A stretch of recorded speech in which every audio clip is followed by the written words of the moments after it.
désolé Caroline, mais je dois ce soir en finir.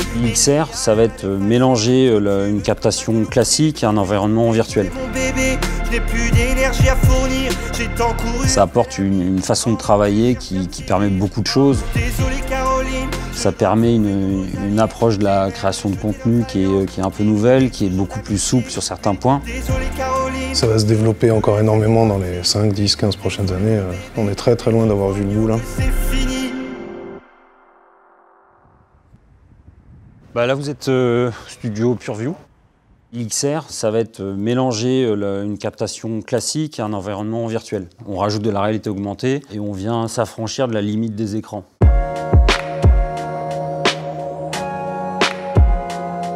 On a 68 par 8 au sol, on a 8 par 4, 8 par 4 sur le L. On a 6 mètres par 6 mètres au plafond. Là, le plafond nous sert essentiellement à faire de la lumière en volumétrique, on filme jamais.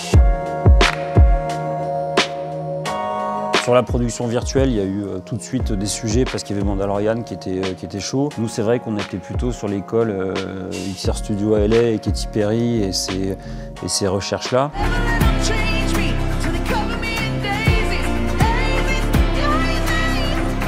Donc on s'est plutôt décidé à se lancer avec plusieurs partenaires pour développer dans ce sens-là, dans la XR, et en essayant d'aller un peu plus loin que ce qu'allaient proposer en novembre les Anglais. Et on a sorti une première démo fin novembre sur le kit tel qu'il est là, et puis on progresse depuis. Là, le studio vient d'ouvrir sur les productions.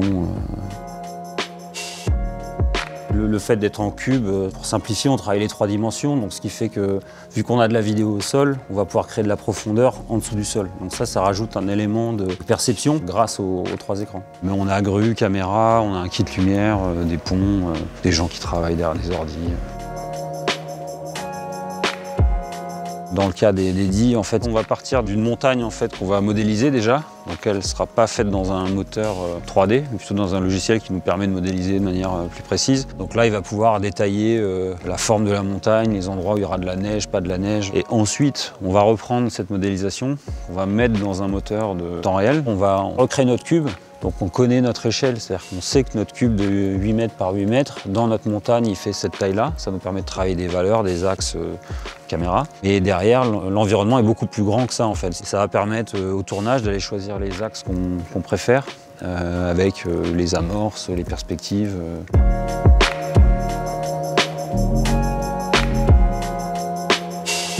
Dans le cas des DI, en fait, il n'y a pas que la montagne, on a travaillé des particules en fait. On a travaillé avec des particules de neige, de brouillard en temps réel. L'idée c'était vraiment de compositer et de l'immerger dans une atmosphère. Donc en fait, on rajoute cette couche-là et celle-là, on va pouvoir la toucher live pendant le tournage. Ah, désolé Caroline, je dois trouver de nouveaux alliés. J'ai même jeté notre alliance qui nous liait toujours d'amitié. Puis désolé Caroline, je te laisse à tes parties. Puis désolé mon bébé, mais je crois bien que c'est fini.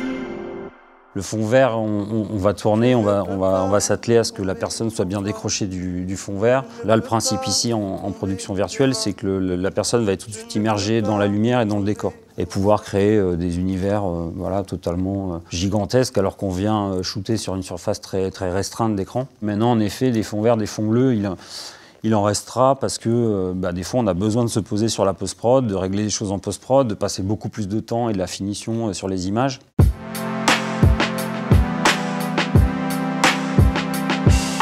Le frein le plus gros, on va dire, en ce moment, c'est même pas la technologie, c'est surtout arriver à repenser pour les producteurs, pour les investisseurs, pour les décideurs techniques, comment utiliser au mieux cet outil, sachant à quoi ils veulent arriver artistiquement. Si on dit juste remplacer le fond vert, c'est pas vraiment la seule chose. Ce serait comme dire ça remplace la déco ou le tournage extérieur. Non, c'est pas que ça, c'est qu'il faut le penser différemment. Comment suis-je censé faire? Ce sera pas la norme parce qu'il y aura toujours le besoin d'avoir du concret, du dur. L'extérieur, enfin des choses qu'on ne peut pas encore imiter, qu'on est encore loin d'imiter, mais par contre ça va s'ancrer énormément pour laisser la possibilité de faire des choses qu'on ne pouvait pas. Et idéalement, nous c'est ce qu'on préfère, c'est aller un peu plus loin dans la création et faire des choses qu'on ne pouvait pas faire du tout, quoi.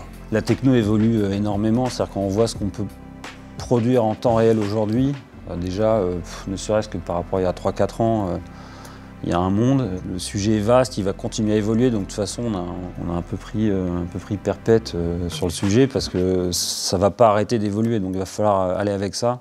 Ça va se développer encore énormément dans les 5, 10, 15 prochaines années. On est très très loin d'avoir vu le bout là. Dominique